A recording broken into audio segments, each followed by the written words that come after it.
Good morning, YouTubians. It's Kermit's Ghost. It's Monday, it's the 16th of October, and it is bitter cold. The weather has changed dramatically on the seafront. It is biting. I think last week I was on the seafront in a t-shirt and the sand was out. Oh, it was lovely. But anyway, here it is, nice and cold. Going to head up to HMV in just a moment. During the week, I went to Stratford Upon Avon. I took my camera with me, so there will be some footage going up between here and HMV. So feel free to skip through it. I'm not going to do a voiceover, I'll just put some background music in and I'll put some facts and figures up on the screen because it'd just take too long otherwise. I think this video is going to go up for over half hour anyway. So, HMV, there's a lot of titles out today. I'm after 4, hopefully HMV will have them in stock. I will show everything that gets a release and then I'll go and grab a coffee because it is cold and then I'll take you back and show you what I picked up. Let's go.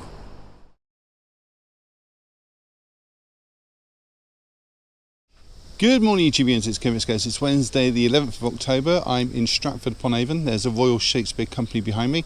I'm about to go up in the tower, and then I'm going to take a boat trip and maybe find a CEX. You never know. We'll have a look around, see if there's any points of interest, which there's going to be. It's Stratford Upon Avon. It's Shakespeare's land, so let's take a look around.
Well, CEX was a bust, but there's always a Costa, so I'm going to grab a coffee now. Shakespeare's house is just down the road, so I'll get the exterior of that. And there's a Christmas shop as well, so we'll go in there and have a look around.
Well, I hope you enjoyed the footage of Stratford Upon Avon and the small village of Blockley where Father Brown is filmed. I'm now in Brighton in Costa having a breakfast wrap and a lovely Arabica bean coffee. Beautiful. Look at the froth on that. There's something else to show you as well. Something Christmassy again, sorry to say, but here we are in Brighton. It says so on the sign right there. So the Calendar Club are back in Brighton, so it is official. It is the Christmas season. So this week the television screen in the window HMV is advertising new music from Troye Sivan, whoever that may be. And the mannequin, which was missing last week, is back, and this time it's advertising a t-shirt with ET on with the logo Glow Up.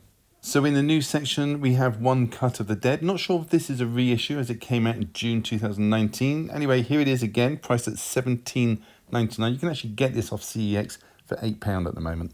Big title of the week is Meg 2 The Trench. This is from Warner Brothers. You know what to expect with this film. It's an action creature feature which appeals to me. Statham is back saving the world and everyone in it, and this one is priced at $14.99.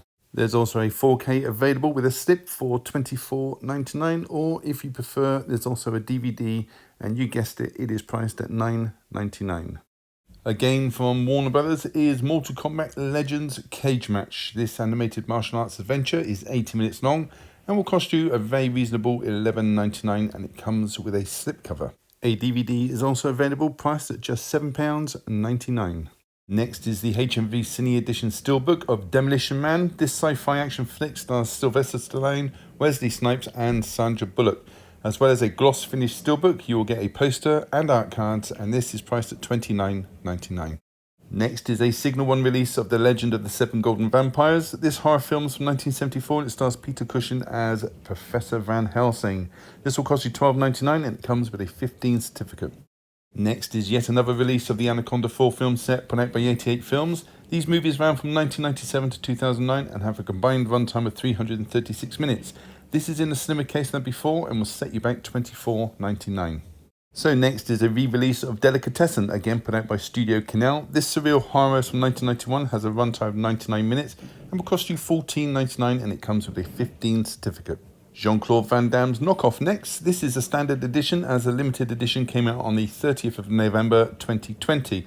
This slipless 88 film edition is priced at $16.99 and carries an 18 certificate.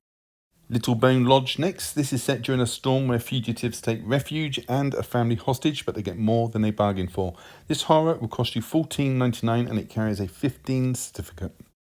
Next is the Burt Reynolds action adventure Shark. This is from 1969. It's from Signal 1 Entertainment and it's about sunken treasure. This is a PG-rated film and it's priced at $12.99. Next is a 4K release of Breaking the Waves, a psychological drama starring Emily Watson and Stellan Skarsgård. This movie is from 1996 and has a runtime of 159 minutes, carries an 18 certificate, and is priced at $24.99. Next is Steel Magnolias, a rom-com drama from 1989. This stars Sally Field, Dolly Parton, Shirley MacLaine and Daryl Hannah. Excellent film, but I already own it, so I won't be getting this today. It's priced at $15.99 or $12.99 on Amazon. Westworld the movie next, an exclusive HMV Cine Edition Steelbook. Again, you get a full gloss steelbook, an A3 poster, art cards and a park map, which is a nice touch. This will set you back $29.99 and it comes with a 15 certificate. Next is Sheena, Queen of the Jungle, to give its full title. Directed by John Ginneman, this 1984 superhero film is based on a comic book. It stars Tanya Roberts from A View to a Kill. This will set you back £15.99. Next is City Slickers 2, The Legend of Curtis Gold. This took its time coming out, but at least it's here. I love this movie. If you've seen the first one, you should check this out. $15.99 for this release or $12.99 on Amazon. This comes with a 12 certificate. So next is Snow White and the Seven Dwarfs, the animated classic from 1937, the movie that made all the difference to the Disney empire. This is the 4K combo, which comes with a Blu-ray. The American one actually came with a DVD as well for some bizarre reason. This will set you back $24.99. Next is Insidious Red Door, the horror film that's directed by Patrick Wilson, who also stars in it alongside Rose Byrne and Ty Simpkins. This is the fifth film in the franchise. This made a profit of $172 million at the box office, so expect more. This one is priced at $14.99. If you prefer a DVD, then you can pick this one up for just £9.99. So the last of the new releases in HMV today is The Crown Season 5. I've heard this is the penultimate season. Put out by Sony Pictures. This aired in November last year. Consists of 10 episodes. Set you back $29.99. Comes with a lovely slipcover and a 15 certificate. Or you could go for the DVD, and this is priced at $24.99.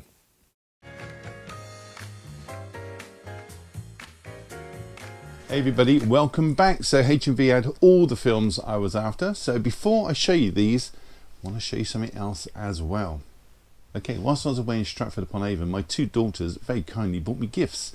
My eldest daughter bought me a 3D Blu-ray player, which I'm going to put away in storage for when one of them breaks down, which they will inevitably, and I want to sort of stack up on Blu-ray players just in case they stop manufacturing them en masse. My other daughter bought me some Funko Pops, and here is one of them. It's on the Muppets Christmas Carol. We've got Bob Cratchit and Tiny Tim. And the other one is Gonzo as Charles Dickens and Rizzo the Rat. Now, doesn't that look good? I love the Christmas Carol. It's my favourite book. The Muppets Christmas Carol is my favourite adaptation film-wise. So, perfect gift. Thank you to both my daughters. Okay, first one I'm going to show you is Shark. It's known under different titles depending where you are in the world. It's also known as Kane, and then again in 1975 it was re-released through Hallmark as Man-Eater, probably trying to cash in on the success of Jaws. Now, this is an action thriller from 1969. It was written and directed by Samuel Fuller, although he did want his name removed from the film after the studios re-edited it beyond his recognition.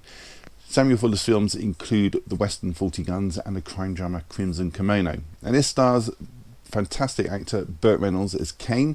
At the start of the film, he's actually being chased by the police for trying to smuggle some guns and dynamite through the Sudanese checkpoint, and as a result he loses control of his pickup truck, which goes over the edge of a cliff in a spectacular stunt, destroying all his contraband. So now he's alone and he's stranded. Saying that, he does actually make friends with this little boy who at first steals his watch, and actually it results in a chase through this little market village, and Kane destroys everything in his path. It's a strange sequence, almost like he's doing it on purpose. Anyway, Kane comes to work for Dan and Anna. They're a couple in need of a deckhand on their small boat, and they're pretending to do some research into minerals, but they have different motives in mind. I won't say what it is. Dan is played by Barry Sullivan, who was actually playing Tom Buchanan in the 1949 version of The Great Gatsby, which was showed on the 26th of June. And Anna is played by a Spanish actress called Sylvia Pinal, who's actually still alive and well, aged 92, bless her cotton socks. This film is controversial because it kept in the footage of the stuntman who was killed on camera by a shark in the opening sequence. It's disturbing stuff. It's got a runtime of 92 minutes. Let's take a look inside. So the front cover image has been put onto the disc, and there's a reversible cover with the age logos and the barcode removed. So that was Shark. Okay, next is City Slickers 2, The Legend of Curly's Gold. This one's from 1994. It's a sequel to City Slickers, which was made 3 years earlier. And in that film, Curly, played by Jack Palance, was a ranch hand who worked for Clay Stone, rancher owner, being played by Noble Willingham. And you may know him as Shelly Marcone. He was the guy who owned the LA Stallions in The Last Boy Scout, the Bruce Willis film. Now, Curly is helping a bunch of people from the city have one of those once-in-a-lifetime cowboy experiences by driving cattle across New Mexico to Colorado. And during that cattle drive, Curly kind of bonded with Mitch Robbins, played by Billy Crystal. But before the experience ended, Curly passed away, and Mitch was given Curly's only possession, his cowboy hat. Very important.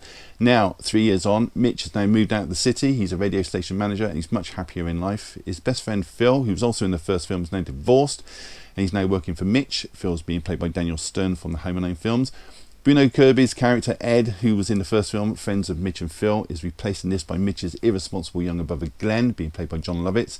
And Jack Palance makes a return in the form of Curly's identical twin Duke. And near the start of the film, Mitch finds his folded treasure map in the lining of Curly's cowboy hat, and one of the corners of the map is missing, and as luck would have it, Duke has a missing piece. So it's one of those adventure films, and it all begins from there. It's a fun film, lots of comedy elements that made it on from the first film. Great conclusion in this, with a few red herrings thrown in for good measure. It's got a runtime this of 116 minutes. It's well worth checking out. Let's take a look inside. So that front cover image has been put onto the disc. So that was City Slickers 2, The Legend of Curly's Gold. Next is Meg 2, The Trench. This is directed by Ben Wheatley, whose films include Sightseers, High Rise, Free Fire and A Field in England. This is the follow-up to The Meg, which came out in 2018, some 5 years previously, and we have the same writers reappearing on this project. We've got Dean Georgaras as well as John and Eric Hober. This also sees the return of Jason Statham's character Jonas, as well as Cliff Curtis as Mac and Paige Kennedy as DJ. Now Jonas, since the loss of his partner, is now bringing up Mei Ying, played by Sophia Kai, on his own, as well as fighting against environmental crimes and exploring the Mariana Trench. He is a very busy man indeed. Now, since the last film, they've now got hold of a baby Meg and they're attempting to train it, and Jonas thinks this is a bad idea, doesn't believe it's possible. And whilst exploring the Mariana Trench, Jonas and his team discover there is an unauthorised mining operation going on, and at the same time the baby Meg has escaped and has followed them through the thermocline. If you've seen the first film, you know what that is. And lo and behold, they find more megalodons. And to cut a long story short, there's an explosion. There's always an explosion, which allows Megs, some prehistoric lizards and a kraken to break free and make their way to the surface and help themselves to a local delicacy, humans. And this all takes place around Fun Island. And what can save them? Well, Jonas, his wits, a jet ski and a harpoon. Now, I enjoyed the first film. I've heard this is more of the same, so it should be fun. This did very well at the box office, so expect more to follow. This has got a runtime 116 minutes, so not a short film. Let's take a look inside. So the slipcover and the cover have the same image, and there's a plain blue disc with a double eco case. That was Meg 2, The Trench. Okay, next and last is The Crown Season 5. Now, before I talk about this season, I'm going to point out the time frame that Season 4 covered, which was 1979 through to 1990, and that covered Margaret Thatcher's reign as Prime Minister, as well as the royal wedding between Charles and Diana, and the war in the Falklands. So it's a very eventful 80s decade. This picks up 1991 and it covers us through to 1997. So we have John Major as Prime Minister during that time frame, and he's being played by Johnny Lee Miller. We also see Major being replaced on the 2nd of May 1997 by Tony Blair, and he's being played by Bertie Carvel, who actually played Robin Day in Season 2, Episode 5, and I believe he is the only actor in this show to have played two separate characters. This season also sees the breakdown of Charles and Diana's marriage. They officially separated on December 9th, 1992. So obviously there's also that interview between Diana and Martin Bashir, and Martin is being played by Prasanna Puwanaraja. They also cover the Windsor Fire Castle and then the eventual royal divorce in 1996. Now, obviously we're moving through time periods with each season, so new actors are appearing. Queen Elizabeth in this season is being played by Imelda Staunton. It was Olivia Colman in the last season. Prince Philip's now being portrayed by Jonathan Pryce, and we also have Dominic West as Prince Charles and Elizabeth Debicki as Princess Diana. If you enjoyed the last 4 seasons, this will definitely appeal to you, or if you just like a good drama. This features 10 episodes and a runtime of 536 minutes. Let's take a look inside. Well, the slipcover and the cover have the same image. There are 4 discs, and on the reverse of the cover there is an episode guide. So that was The Crown Season 5. So that was it. Have you seen any of those or plan to pick them up or just want to leave a comment, then do so down below. I will read every single one and try to reply if I have the time. Give the video a thumbs up, really does help the channel, and subscribe if you haven't, it's all free. Why wouldn't you? On that note, all that's left to say is thank you so much for choosing my channel today and watching my video. Take care. I'll see you all in the next one. Bye.